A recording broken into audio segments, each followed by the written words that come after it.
ქართველ ადამიანს ვერ ათქმევინებ, რომ ის ქართველი არ არის და არის რუსი. მტერი რა თქმა უნდა ზრუნავს იმაზე, რომ თვით შეფასება გქონდეს დაბალი. ეს ჩანს რომ ეხმარება ხალხს და რეალურად ძარცვავს. ეს არის ნამდვილი მხარდაჭერა. აი ეს რო გეცოდინება და შენ საქმეს გააკეთებ, დარწმუნებული ვარ, რომ ყველაფერი შეიძლება უკეთესობისკენ. მოგესალმებით. მე ვარ ლევონი შნიენძე, თქვენ საზოგადოებრივი სტუდიის ეთერში უყურებთ ჩვენს ახალ გადაცემას დაფარული ფიგურები. ამ რუბრიკის ამ გადაცემის მიზანი იქნება ჩვენ მოვძებნოთ ის ადამიანები, რომლებიც აქტიურად არიან ჩართული პროტესტში. აქტიურად არიან ბრძოლაში თავისუფლებისთვის, თუმცა არ ჩანან წინა ფლანგზე, არ ჩანან ავანსცენაზე.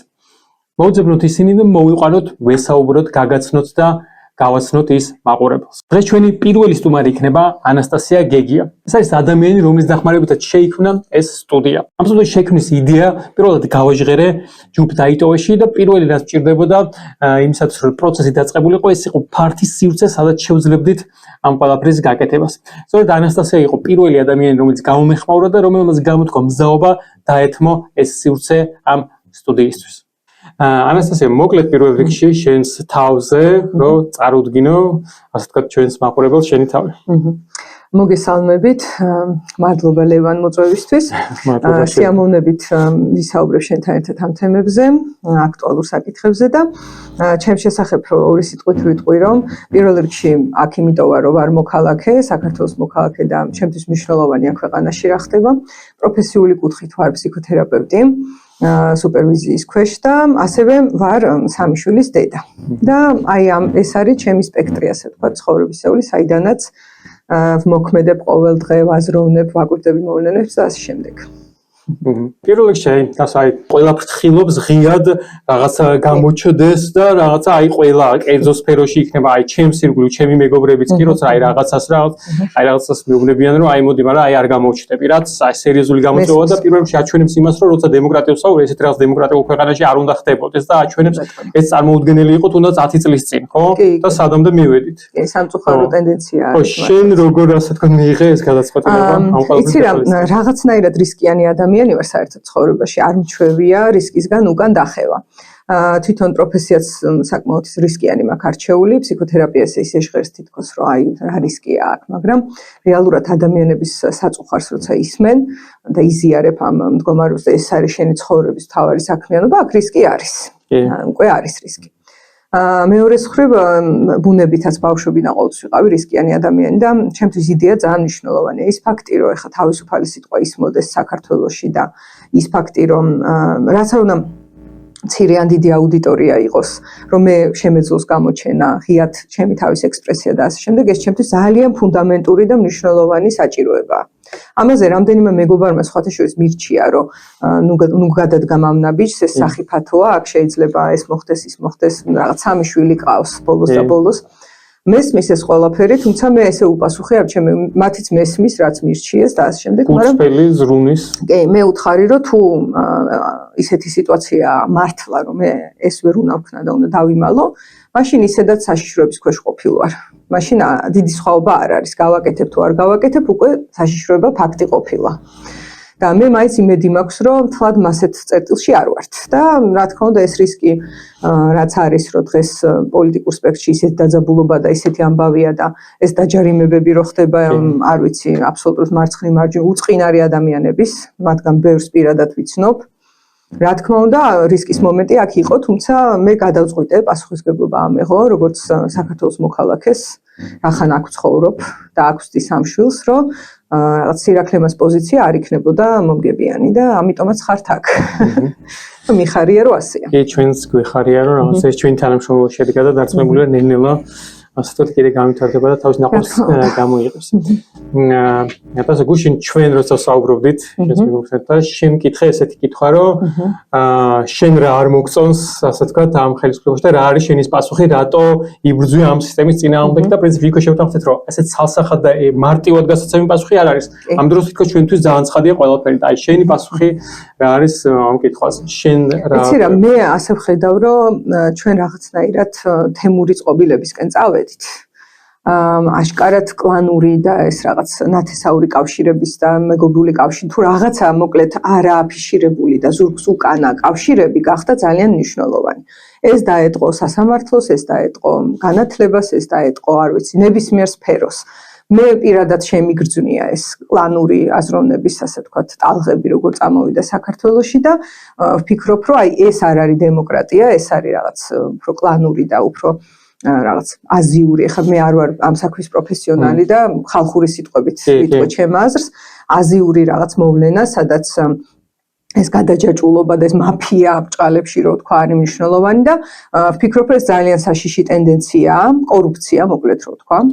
შეიძლება კორუფცია არ არის იმ დონეზე, რომ ვინმე ფულს იღებდეს, ეს არ ვიცი მე ზუსტად, ვერც დავასახელებ, თუმცა არჩევნების გაყალბება როგორ მოხდა, რანაირად მოხდა, მანამდე რა მოვლენები მიმდინარეობს, თქვა სამსახურში ვის იყვანენ და ვის აგდებენ და უშვებენ, სკოლის მასწავლებლებს რა დავალებები აქვთ იმისთვის, რომ შეინარჩუნონ თავიანთი სამსახურები, თუ რაც არის ეს, იცი რა, ამხელა თქვათ ამბავი ვერ აიწევა არაფრისგან. იმდენად ბევრი ესეთი ისტორია აქვს. მე ნამდვილად კორუფციის ტენდენცია მიდის. სასამართლოებსაც ეთყობა ეს და ასე შემდეგ. მე ვფიქრობ, რომ ბაყაყი ნელა იხარშება. ამიტომაც ჰოპ, ესე სწრაფად არ ხდება გადასვლა ტირანიისკენ და აი ამ კლანური აზროვნებისკენ, მაგრამ ნელ-ნელა აშკარად მაქეთ მივდივართ. ეს ეკლესიის ხელშეუხებლობაც მაგის ნაწილია და ასე შემდეგ. ამიტომ მე ვფიქრობ, აი ამიტომ უნდა შეიცვალოს. ჯერ თვითონ ის ფაქტი, რომ ამდენი წლის მანძილზე არ იცვლება, უკვე საეჭვოა. ნორმალურ შემთხვევაში ბუნების კანონია, რომ ცვლილება მიმდინარეობს.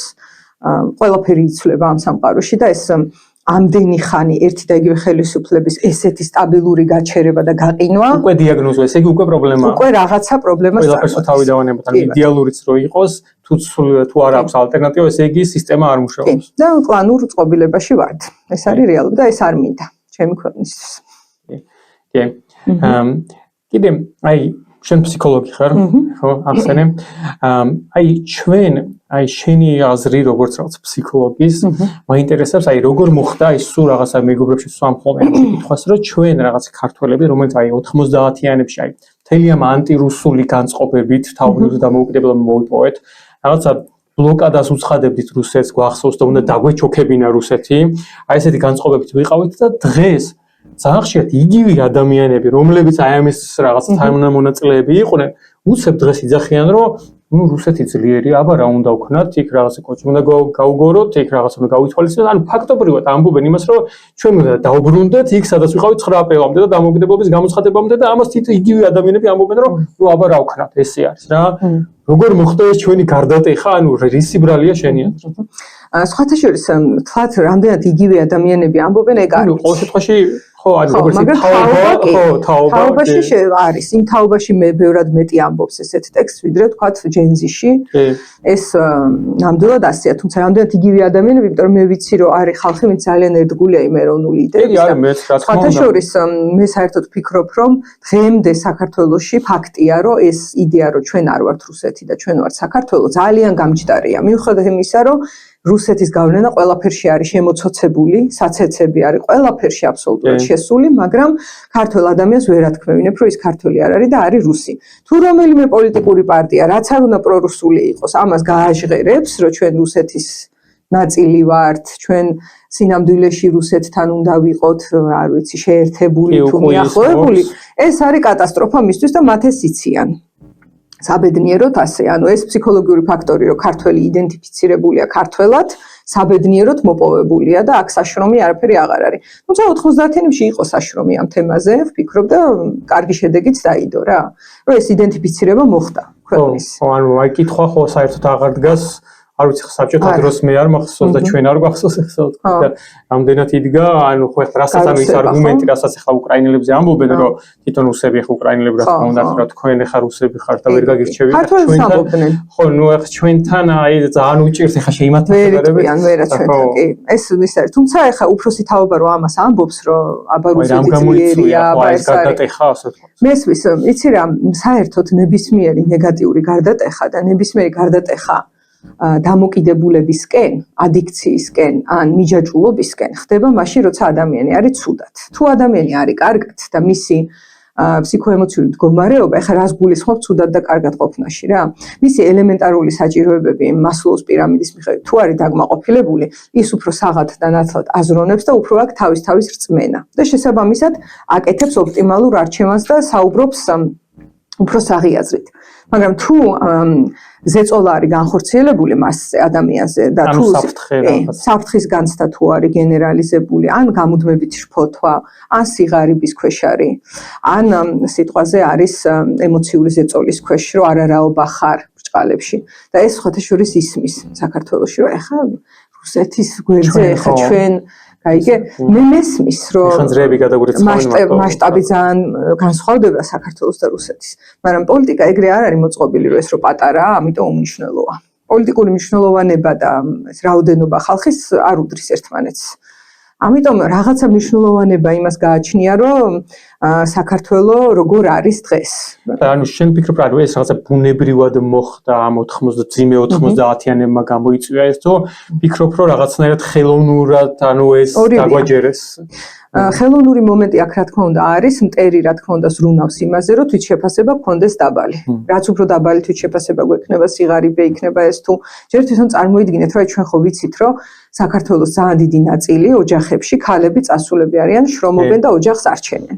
ეხლა ამ ოჯახში დარჩენილი ადამიანები, კაცები არიან თუ ბავშვები თუ ვინ, ძალიან ცუდად გრძნობენ თავს. შეიძლება ამას არ აჟღერებდნენ, ან ფარავდნენ, ან თავის თავში ამბავი არ არის რა თქმა უნდა, ხო, კარგი ამბისგან არ მოხდა, ხო? და ეს თვითშეფასებაზე რა თქმა უნდა მოქმედებს და ფსიქოლოგიურად ეხლა რაც უფრო ადამიანი დაბლა გრძნობს თავს, არაცნობიერად თუ ამით უმეტეს, თუ ცნობიერდება კიდე არ აუშავს, მაგრამ აი ხა ქართულს ვერ გააჩერებ ქუჩაში და ვერ ის არ გეტყვის, რომ მე არარაობის განცდა მაქვს, ის იტყვის, რომ მე რჩეულიერი ვარ, მე განსაკუთრებული ვარ. გვეუბნება და ამ ნარატივს იმაშვება პარალელურად, ხო? იმიტომ რომ ეს რო ჟღერდება, რომ მე რჩეული ვარ, იქ იმალება სინამდვილეში გაუცნობიერებელი საშინელი არასრულფასოვნების განცდა. იმიტომ რომ რჩეული ვარ, ეს არაფერში არ არის საჭირო, რა თმინდა რომ რჩეული ხარ? რა თმინდა? რომ ხარ საკმარისია რა. მაგრამ არ რჩეული ვარ განსაკუთრებით, იმიტომ რომ ჯიბეში 5 ლარი მაქვს. აი ამიტომ ეს ფიგურალურად ვამბობ, ხა ფულით არის ზომება. ფიგურალურად რო შევადაროთ რა და აი ამ ყველაფერმა გამოიწვია ნელ-ნელა აზროვნების სიცხადის უკან წასვლა. და აი ამის გათვალისწინებით ისევ ფსიქოლოგიის თვალსაზრისით რო შევხედოთ, ასე ვთქვათ რა, რა უნდა იყოს, რა ვიცი, ჩვენი მესიჯები ამ ხალხის მიმართ რა, ანუ რაზე უნდა ვესაუბროთ, რაზე არ ვესაუბროთ, როგორ ანუ იმ სიმებზე ასე ვთქვათ, რომელიც ჩვენ ყველას გვაქვს, როგორ უნდა შევეხოთ და რაღაცა გავლენა ვიქონიოთ რა. ხო, იცი, ძირითადი არის, რა თქმა უნდა, კომუნიკაცია და კონტაქტი რა. რაც უფრო ადამიანები გრძნობენ, რომ კონტაქტის ნაწილები არიან, მაგალითად აი რეგიონებში ნაკლებად ექცევა ყურადღება ადამიანებს. კი, კომუნიკაციის პრობლემა ოპოზიციის და აქეთა ფლანგისგან არის სერიოზული გამოწვევა. კი, ის ცალკეა რომ რა message box-ი შეიძლება მიაწოდო ადამიანს, მეორე არის რომ საერთოდ ყურადღებას აქცევ, თუ არა. და ცადო ჯერ საერთოდ რომ ხო, და აბსოლუტურად უყურადღებოთ რომ ადამიანი და განცდა, ემოციური განცდაც კი არ აქვს, რომ ვინმე მასზე ფიქრობს ან ზრუნავს. იქნება ეს მარტო ხელამშობლები თუ ბავშვები, რომლებიც შიმშილობენ, პენსიონერები, რომლებიც მე ჩემი თვალით მინახავს თვის ბოლოს, როცა მათი პენსიის დღეა, რიგში დგანან, იმის ნაცვლად, რომ სიტყვაზე 2 დღის მერე აიღონ პენსია. ხო შეიძლება ისინი დგანან რიგში, ეგ რას ნიშნავს, რომ ძლივს მოღოხდნენ ამ თარიღამდე. და ეხლა სასწრაფოდ უნდა აიღონ ის ფული და მერე მინახავს, რომ მიდიან და ყიდულობენ ხორცს, ყიდულობენ რაღაცას და ესე პარკებით და იმით ძალიან დიდი რაოდენობის პენსიონერი აკეთებს ამას. კი. ხო. და კომუნიკაცია მათთან არის ნოლზე. თითქმის ნოლზე. და აი რა უნდა აი მით უმეტეს რომ ზუსტად აი ეს უცნაური ალბათ ხო ზუსტად ეს ადამიანები არიან როგორც წესი ხელისუფლების ამომრჩევლები. რეგიონებითაც რო შეხედოთ, რაც უფრო დაბალია ეკონომიკური დონე, უფრო მაღალია ხელისუფლების პარადოქსია, თითქოს პარადოქსია. და აი ამაზე ერთი შეხედვით პარადოქსია, კი ბატონო.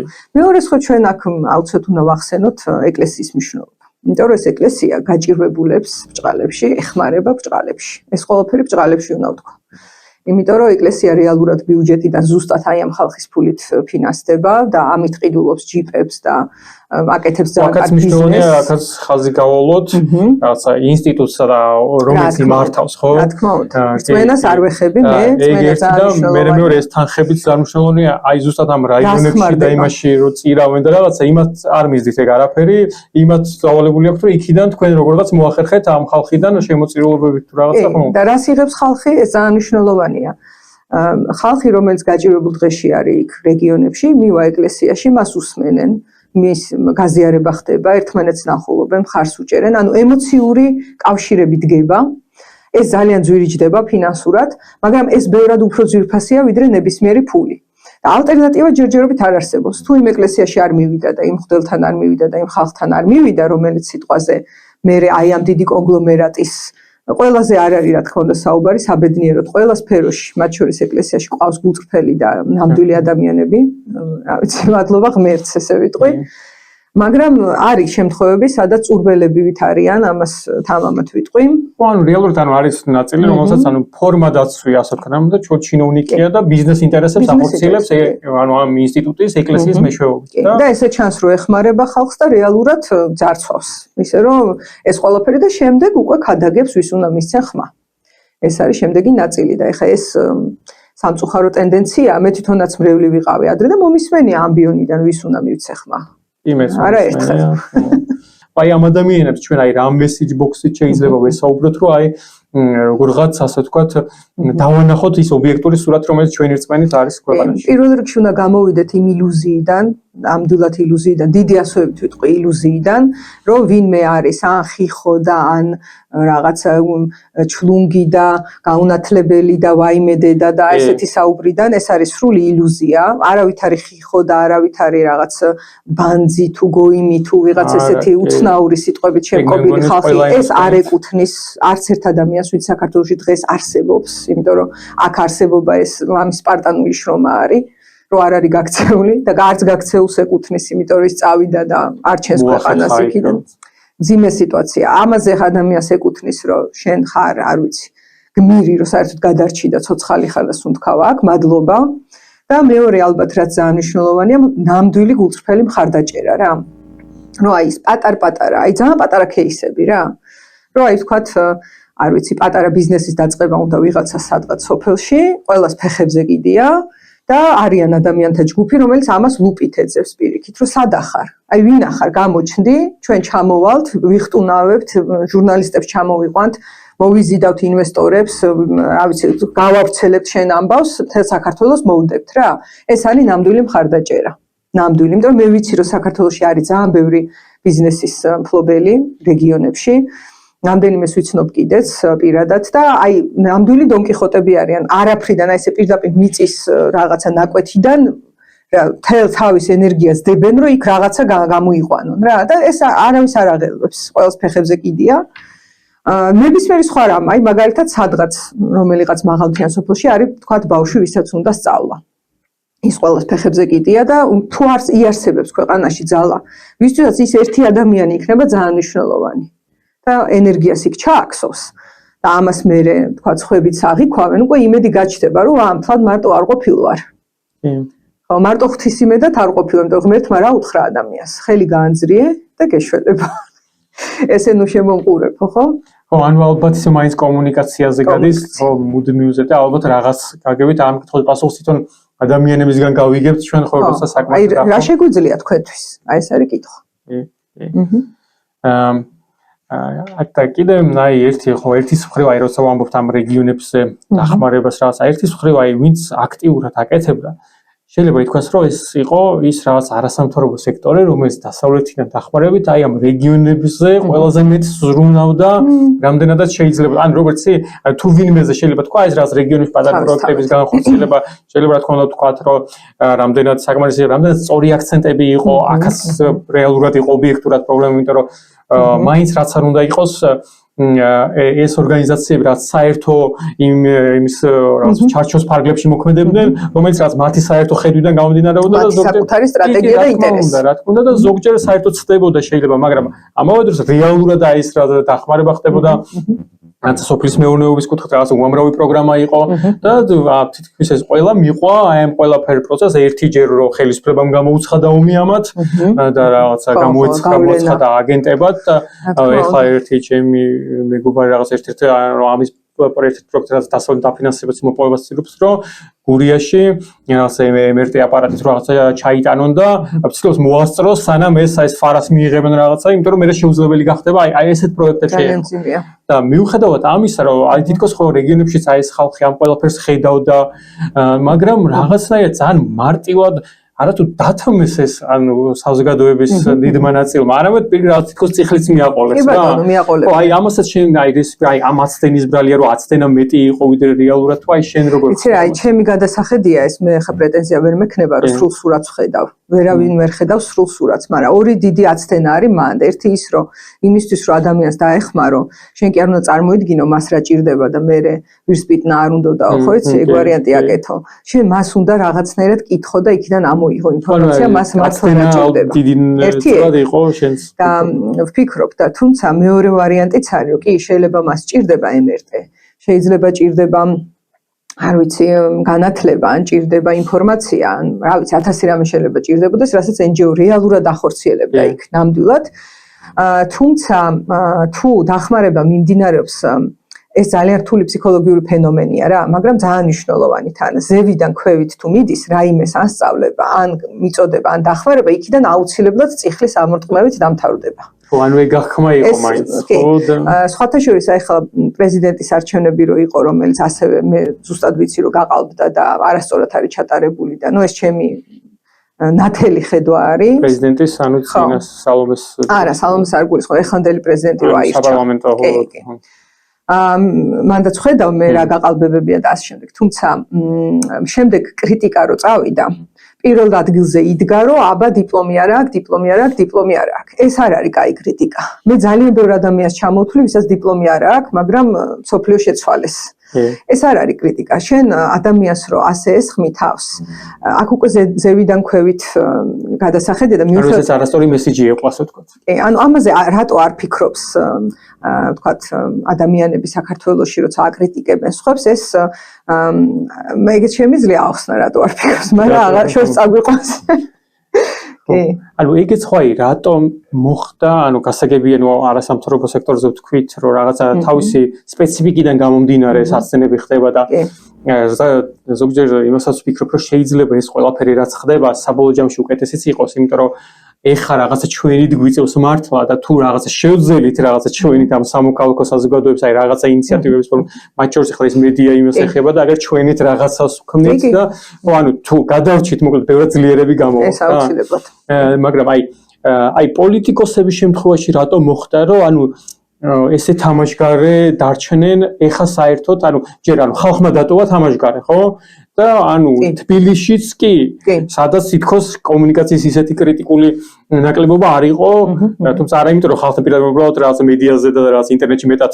ვართ ჩვენ და რაღაცა ანუ რამ გამოიწვია ანუ ერთის მხრივ ხელისუფლებ ოპოზიციის ასე ვთქვათ გაუცხოება ხალხთან ხო რატო ვერ გაუგეს, რატო ვერ მოისმინეს და ვერ ანუ ეს იყო რაღაცა ბუნებრივი იმ რაღაცა გზიდან ეს ოპოზიცია როგორც მოვიდა ჩვენამდე თუ ეს რაღაცა საერთო ჩვენი პრობლემაა რა ანუ შენ როგორ ხსნი ამას იცი რა ბევრი რამით შემიძლია ახსნა ერთ-ერთი რაც არის ალბათ უპასუხისმგებლობის გრძნობა რომელიც საქართველოში ძალიან გავრცელებულია სამწუხაროდ და ფაქტობრივად პოლიტიკოს ვერ მოიყვანთ რომელიც იტყვის რომ მე ეს დავაშავე და ბოდიში ეს შემეშალა ეს არის ჩემი მინუსი და ბოდიში ამისთვის რამდენიმე პოლიტიკოსის დასახელება ალბათ შეიძლება ვისაც ეს გაუკეთებია ოღონდ რამდენად გულწრფელად გაუკეთებია კიდე მეორე საკითხი და ეგ ყოველთვის იგრძნობა ეს ერთი ნაწილია ჩემი აზრით რაც ხელს უშლის რომ გაერთიანდეს ადამიანები ოპოზიციური ძალის უკან იმიტომ რომ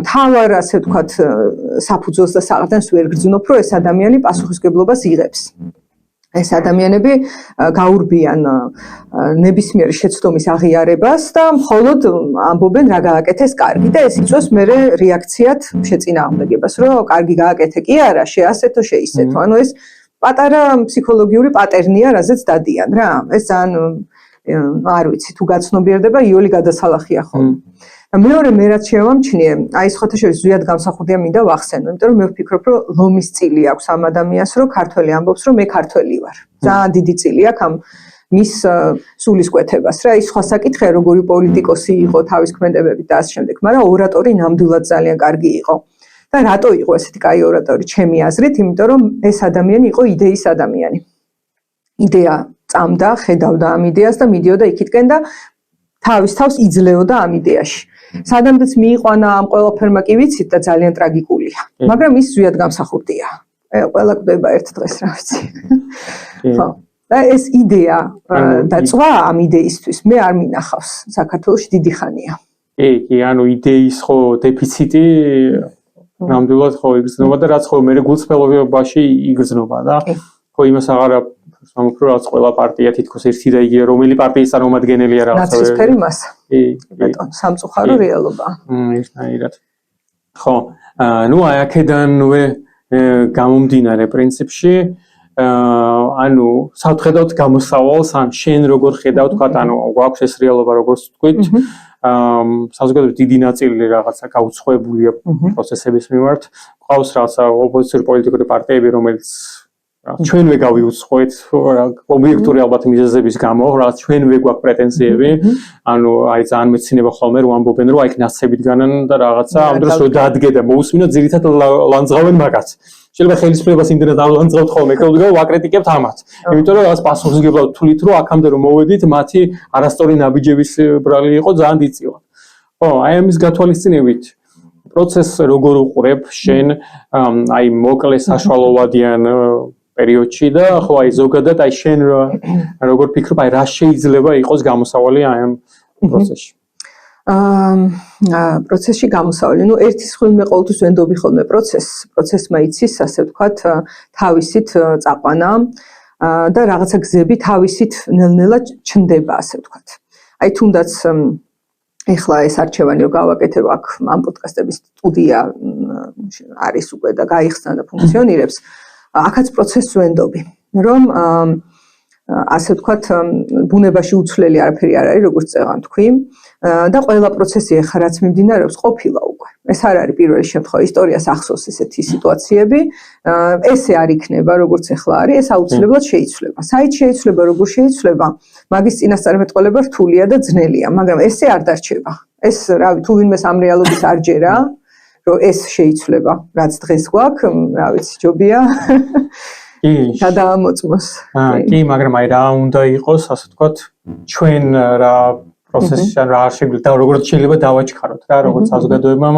რას უნდა შეუწყოთ ხელი რა გავაკეთოთ რა არ გავაკეთოთ ხო აი რაღაცნაირად ხდება შენი კითხვა ნახე ეხლა რაღაც შენ გულის ტკივილს ვიტყვი მაგრამ ალბათ შენიც არის და ჯერა რომ ძალიან ბევრი ადამიანის თუ ყველასი არა რომ ერთი ძალიან დიდი მინუსი გვაქვს ამ ბოლო დროს თითქოს რა აი ჩემ პირად ჩემს თავზე ვისაუბრებ ეხლა თუმცა მგონია რომ მართლა ყველას ეხება ეს რომ ქართველებს არ გვაქვს რაღაცნაირი მაინდსეთი ანუ წყობა ჩვენს გონებაში ისეთი რომ ერთმანეთს ხელი გაუმართოთ ეს ერთიანობის გუნდურობის და იმის განცდა რომ ჩვენ ყველა ქართველები ვართ მოდი აჰა შენ ქართველი ხარ მეც ქართველი ვარ ეს გჭირდება შემიძლია აჰა დაგეხმარე შენ იგივეს მეუბნები გჭირდება აჰა გაგიკეთე ხო აი ეს წყობა ფსიქიკის რაღაცნაირად გამქრალია და პირიქით არის რომ რაღაც მტკიცება მიდის რომ მე მართალი ვარ შენ წვანი ხარ ის ცუდია ეს კარგია შავი თეთრი ეს ის და აი გლეჯა და ეს პირველი შემთხვევა ხო არ არის საქართველოს ისტორიაში აი მაგას როგორ ხსნი ასე თქვა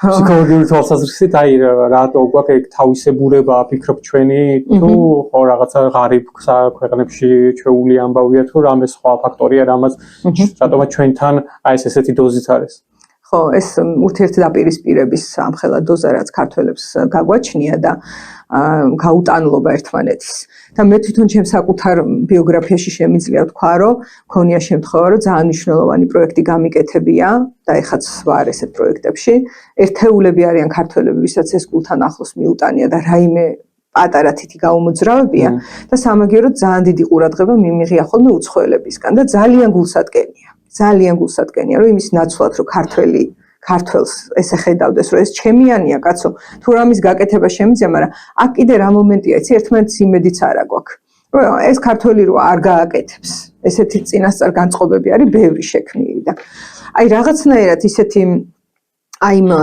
აქციებში თუ არ ვიცი რა ქვია თქვათ რეგიონებზე წავა რომელიმე ახალი პოლიტიკური ძალა თუ საქართველოს თბილისში ისაუბრებს თუ რას გააკეთებს ერთი ძალიან მნიშვნელოვანი გასაღვივებელი ასე ვთქვათ არის რომ ჩვენ ერთმანეთს ზურგში დანები კი არ ვუყაროთ და ეს ცუდია მე კარგი ვარ ვიძახოთ არამედ პირიქით გუნდურები ვიყოთ და სოლიდარობის ელემენტი ალბათ ძალიან დიწივა ხო რა ალბათ გვაკლია რა ხო რაღაცა არ ვიცი მე ყველაფერს საბჭოთა კავშირს ვაბრალებ ხოლმე რაღაცა დოზით. არ ვიცი, შეიძლება მაგის ისიც არის, რომ რაღაცა ანუ უფრო კონკურენციის მომენტი გვაქვს ყველასთან, რომ რაღაცა ვიღაცას ანუ ალბათ რაღაცა სიღარიბის თემაც არის, რომ რაღაცას ვიღაცა რაიმე არ გამოსძის, არც უნდა რომ სხვასაც არ გამოუვიდეს და ხო უფრო მშვიდად გზნობს თავს, რომ ხო ალბათ ხო რაღაც ეკონომიკური ფაქტორებიც არის ამ კუთხით. აი თვითრწმენის მომენტიც არის, ნახე, ამდენ გაჭირვებაში გაზრდილ ადამიანს საქართველოში უჭირს დაიჯეროს, რომ ის თუ პატიოსნად იშრომებს, აქედან ნაყოფს მიიღებს. და შინაგანად გამჯდარი აქ რწმენა, უნდა წავგლიჯო, უნდა მოვიპარო, გერმანიაში იმიტომ უნდა წავიდე, რომ მაღაზიები ძარცვა და ამ დროს პირობითად მან რო 6 თვე აიღოს და უბრალოდ ექსპერიმენტი ჩაატაროს რა თავის ცხოვრებაზე. ხა 6 თვე იქით-აქეთ არაფერია ხო მართალია? 6 თვე აიღე და ექსპერიმენტი ჩაატარე, როგორ შედეგს გამოიღეს პატიოსანი შრომა. და რა ვიცი, იმ პატიოსანი შრომით ნაშოვნი 30 ლარი პირობითად ვამბობ, შეიძლება მე 3000-ად და 30000-ად და ასე შემდეგ გადაიქცეს. იმიტომ რომ ეს პატიოსნება ისეთი იშვიათი მონეტა გახდა და გაიშვიათ და რაღაც ქართველებს შორის ერთმანეთში, რომ ძალიან ფასობს და ძალიან დაფასდება, სოფლიოშიც მაგრად ფასობს და სამწუხაროდ თვითრწმენა, რომ მე საკმარისად კარგი ვარ, რომ პატიოსნებით რამე ვიშოვო და ავაშენო, არ არის ხოლმე. რაღაც მოპარვა, გაძარცვა, წაგლეჯვა, მოწყუება, გადაგდება, ესეთი რაღაცეებით გონიათ, რომ ეს მოკლე გზა, მაგრამ არ არის ეგ მოკლე გზა. თორე საქართველოში ხა მილიონერები ვიქნებოდეთ ყველა. უმრავლესობა მაგზებით დადიოდა 90-იან წლებში განსაკუთრებით, მაგრამ რა ვიცი აბა. თითზე ჩამოთვლი მაგით გამდიდრებულ ადამიანს. ხო, ნუ ვინც დიდ მასშტაბით აკეთებდა მაგას, ასე ვთქვათ, ისინი შეიძლება და ვინც ხო პატარა მასშტაბზე იქ ზრდის პერსპექტივა არ ქონდა, ასე ვთქვათ. ხო, ერთ-ერთი მიმართულება, რომელსაც ასე ვთქვათ, მე უცებ აქტიურად ვაჟღერო და შენს მეხმარება ფარს უჭერ, ეს არის რაღაც ახალი პოლიტიკური რაღაცა სუბიექტი შექმნა, რაღაცა ახალი ხალხის მოძებნა, რაც ძალიან დიდი გამოწვევა რეალურად, იმიტომ რომ ადამიანებს არ უნდათ ჯერ საერთოდ პოლიტიკაში ჩართვა. კი ბატონო. ბევრი მიზეზის გამო. აღარაფერს ვამბობ რაღაცა ფინანსებზე, ანუ ყველა მიმართულებით, ანუ როგორ ჩამოყალიბდა, ხო, ანუ ერთის მხრივ ყველა ვაღიარებთ, რომ პრობლემა არსებობს და რაღაც შეიცვალოს, ყველა ვაღიარებთ, რომ არსებული პოლიტიკური სპექტრი ვერ პასუხობს გამოწვევებს, მაგრამ თან ჩვენვე რაღაცა ვარიდებთ თავს რაღაცა ამ პროცესში მონაწილეობას რა. ანუ შენი ასე ვთქვათ პოზიციით პასუხი ამ ადამიანების მიმართ, ზოგადად საზოგადოების მიმართ, ანუ ამას გეტყვი სისტემით, ანუ რა შეიძლება ხო, ანუ ამ ადამიანებს როგორ არ ვიცი ჩავრთოთ და როგორ უნდა ვესაუბროთ, ან ამის გათვალისწინებით რამე სხვა გზა შეიძლება არსებობდეს, ზოგჯერ რაღაც შემთხვევას ვეკითხო, მაგრამ ბევრი ხო მეუნება მეც და ჩვენ ზოგადად, რომ ეხლა ამის დრო არ არის. ხო, მაგრამ ამ დროს მაშინ რისი დრო არის, ხო, მაშინ რა გზას, აი მე პირადად ხო ვერ ხედავ და შენ როგორ უყურებ ამ საკითხს, შენ ხედავ თუ არა სხვა გამოსავალს და თქვა თუ ამ გზით წავალთ, აი ამ რთული წინაღობების გავლას ხო როგორ და რა შეიძლება რომ მოვახერხოთ. იცი, რა თქმა უნდა, მე ადრე ჯგუფით რო არის დაიტოვე, იქაც დავპოსტე ეს, რომ ვფიქრობ, რომ დრო ახალი პოლიტიკური პარტია ჩამოყალიბდეს. ნუ ამას მოყვა რა თქმა უნდა ურთიერთდაპირისპირებული აზრები, იმიტომ რომ რატომღაც ითვლება, რომ თუ ახალს ქმნი, ესე იგი ძველებს ებრძვი, ან აკენსელებ, ან თუ ახალს ქმნი, ესე იგი ემხრობი ქართულ ოცნებას და არც უსის აგენტიც კი მეძახეს და ასე შემდეგ. სამწუხარო რეალობა, იმიტომ რომ ესეც ილუზორული და ფანტაზიის სფეროა და რეალურად არის ის, რომ არსად არ მithქვამს, რომ აქციები უნდა შეწყდეს და ანუ ეს ერთმანეთთან არავითარ კავშირში არის. კიდევ ერთი პარტია დაემატოს აქციებს, რა პრობლემაა. თუმცა ფაქტია, რომ ახალი პარტიის აქტუალობა დგას, ოღონდ ეს ახალი პარტია ახალი ხალხისგან ზუსტად იმიტომ უნდა იყოს, რომ ასე ვთქვათ, ძველ სახეებს, ყველას აქვს ბექგრაუნდი, რომელზეც ისინი პასუხისმგებლობას არ იღებენ და არც ბოდიშს იხდიან და არც ქმედებით აჩენენ, რომ რაიმე სხვას აპირებენ, კონკრეტული ქმედებებით ეს არ ჩანს. ისინი აწვევიან, რომ ჩვენ ეს ყველაფერი მოგვეჩვენა, არაფერი შეშლიათ, რაღაც ნაწილი ხალხის არ ვიცი, სულელია თუ გაუნათლებელია თუ ასე შემდეგ, ესეთი ნარატივებია და ეს არაფერში გვარგია. და თან თუ ის ხალხი გაუნათლებელია, ეს ისევ გარკვეული ძალების ბრალია, იმიტომ რომ განათლებაზე სახელმწიფო უნდა ზრუნავდეს, ესეციდან არ ვარდება განათლება. ამიტომ კი ვფიქრობ, რომ ახალი პარტია უნდა არსებობდეს, ესეც რომ პოლიტიკაში ჩართვა არ მინდა, ესეც უპასუხისმგებლობის ერთ-ერთი ფორმა არის, რაც ძალიან სიამოვნებს ჩვენს მტერს, რომ ქართველ ადამიანს პასუხისმგებლობას ვერ ააღებინებ. მე ვეუბნები ხოლმე ადამიანებს, რომ ან როგორც თავის ომში ჯარისკაცებს სამშობლო გიხმობს, ეხა ეს არის რა, იმიტომ რომ გვინდაზე აღარ არის. აშკარად არ არის.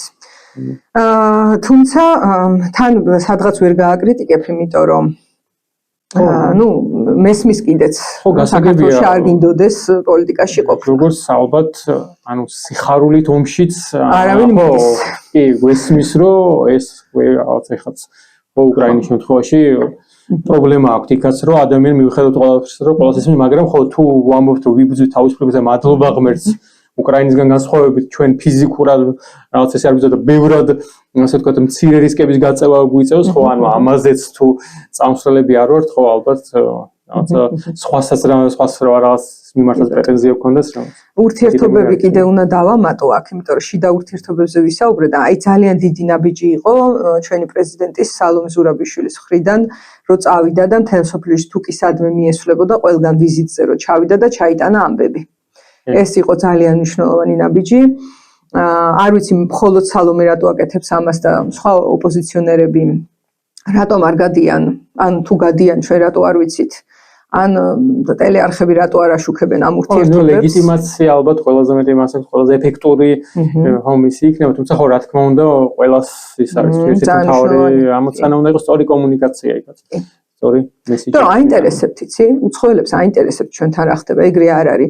ის ნიჰილიზმიც რომ მიდის, რომ აი იმათვის სულ ერთია და არ არის სულ ერთი. თუ ადამიანი აზროვნებს, მან იცის, რომ თუ ეხა სიტყვაზე ჩემს სამეზობლოში რაღაცა საშინელება ხდება, ადრე თუ გიან ისმე შემეხება. იმიტომ რომ გადაბმულია ეს ყველაფერი და ახალი ომის კერები არავის არ აწყობს. რაც მეტი ომის კერა იქნება და კონფლიქტის კერა იქნება დედამიწაზე, მეტი ალბათობაა, რომ სხვაგანაც გადავრცელდება იგივე. კი, რა თქმა უნდა და აი ამ კომუნიკაციაში შესვლა ძალიან მნიშვნელოვანია და ეგეც გარე კომუნიკაცია და ურთიერთობები, რომ ჩვენ თქვათ იზოლაციაში არ აღმოჩნდეთ. იმიტომ რომ ეს ტირანიის ერთ-ერთი ნიშანი ეგეც არის. იზოლირებული ხარ უკვე. კი და ხო როგორ პირიქით აბრუნებდა ხო რაღაცა პროპაგანდა, რომ მეც ვფიქრობ, რომ ობიექტურად ხა ევროპის ყველაზე მეტად რაც არ უნდა რაღაცა ახალი ომის კერა გაჩნდეს სადმე პირიქით ხო თან პარალელურად რო აკეთებენ ერთის მხრივ რაღაც ეუბნებიან, რომ იატოვეს და არ ეხმარებიან და აიძულებენ ახლა შეწყვეტონ ომი რაღაც არასა თან მე იგივე ხალხი ამბობს, რომ ჩვენთან უნდათ რომ ომი ყოფილიყო და რაღაც ურთიერთსაწინა ესეც საინტერესო ესეც კლასიკური რუსული მეთოდია ურთიერთსაწინააღმდეგო მესიჯებს თვითონვე რო აჟღერებენ. დიდი მადლობა. რამეს შენ ხوار დაამატებდი შენი მხრიდან? რა ვიცი, უბრალოდ ვიტყვი რომ თავარი არის ალბათ ჩვენ დღეს რომ თითოეულმა ჩვენგანმა აი ეს პასუხისგებლობა რომელიც ესეთი გართულებულია ავიღოთ და ჩვენი საქმე ვაკეთოთ პირნათლად და თითოეული ადამიანი თუ იგრძნობს რომ ამას აქვს აზრი, იმიტომ რომ ნამდვილად აქვს აზრი. ერთ ადამიანსაც კი უდიდესი აზრი აქვს, ხო? აი იქ სადღაც გადაკარგულში ვიღაცას რო ეუბნებიან რომ შენ გაუნათლებელო თუ რაღაც, აი იმ ადამიანს მინდა უთხრა რომ არ ხარ შენ გაუნათლებელი, ძალიან მნიშვნელოვანი ხარ, უმნიშვნელოვანესი. აი ეს რო გეცოდინება და შენ საქმეს გააკეთებ, იმას რაც შენია. მე მგონია რა დარწმუნებული ვარ რომ ყველაფერი შეიძლება უკეთესობისკენ. და მე მგონია რომ რაღაცა ფორმით შენ ამ ასე ვთქვათ სტუდიის და ამ ჩვენი არხის ქვეშ რაღაცნაირად რაღაც ფორმატში ასე ვთქვათ გავაგრძელებთ კომუნიკაციას ხალხს. დიდი მადლობა ლევან. კარგად.